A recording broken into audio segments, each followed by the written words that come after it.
Yan o. Oh, nandito na yung mga vlogger oh. Dagat kasi daliha ako. Hi guys! Nandito na kami sa dagat! Ito na oh! Sinasabi ko sa inyo eh, puro kayo sin. Guys, nandito na ako sa dagat guys.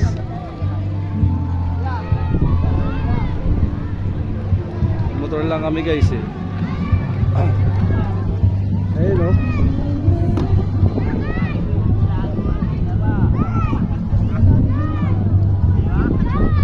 Baka mangitim ako dito guys ah.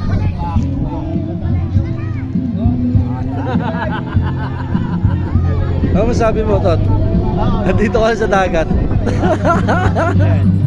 Alive ka ba? Vlogger kasi ako boy. What's up? Ay.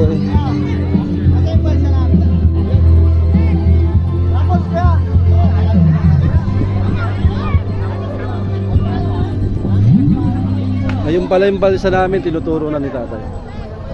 Hindi ko alam kung saan dyan yung tinuro niya kasi ang dami. Mukhang malalim, hindi pa naman ako malumangoy.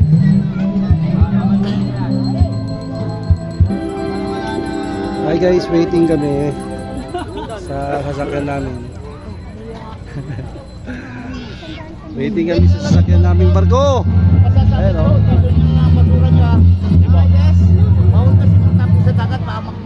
Opo, I guess. I guess makikita. Ayun mga Ron. Iinom po ako ng cobra ni Ron. Bumili siya lang mag-isa. Kinang ina niya. Ron! Jacket ko Ron. Yung jacket ko.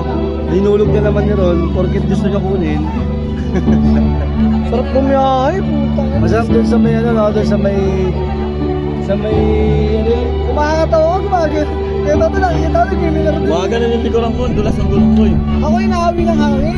Lalo pag lumipat ako ng linya, Ako parang ang tutuan. pag gumanong ka sa linya, dumaan ka parang gumaganon yung ano. Ito malupit.